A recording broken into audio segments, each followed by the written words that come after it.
Hello mga kabayan, ito na po nangyari na ang bagyo, ang iniwan ni Christine na bagyo, ang lakas naman. So kawawa namang mga tao, mga kabayan. Yan po, natupad na ang flood control. Ang sinasabi, saan ang flood control, ibalik nyo. Yan po, nangyari na. Saan naman yung sinasabi nga tapos ng flood control? Yan po, tingnan nyo, ibalik na, ibalik nyo ang flood control.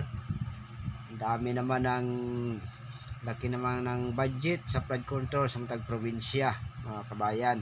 Yan po, nangyari na. Yan po, yan kailangan nyong tutukan. Ganitong nangyayari, mga trahedya. Yan po, nangyari na. Tama pa lang sinasabi na ang flood control tapos na, finish. Saan na yung flood control ngayon, dumating na. So yan, dapat tutukan nyo ito, ipakita nyo ang flood control,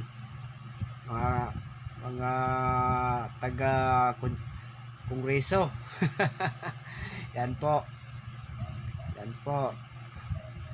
dumating na ang mga trahedya. Huwag yung tutukan ng iba dyan sa kongreso. Ito naman ang inyong tutukan sa nangyari. Kawawa naman ang mga kababayan natin natamaan ng bagyo. Yan po,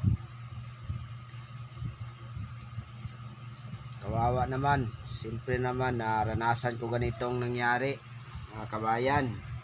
So mahirap talaga pag ganito. Hindi ka naman makauwi ng bahay mo, puro putik ang nasa ilalim. Yan po, ang lakas ng tubig talaga. Ang tindi ng bagyong Christine. Matindi talagang bagyo nito. Yan po,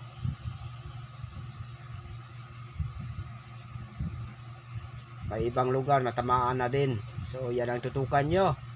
Yan sa palasyo, sa kongreso. Yan po, tutukan nyo yan. Nangyari na. So patupad nyo ang sinabi nyo, finish ng flood control. Saan na? Ito naman nangyari, patupad nyo yan. Yan po. So panoorin nyo itong nangyari. Malalim talagang tubig. So thank you naman sa panonood sa videos nakita nyo. So, maraming salamat po. So thank you so much.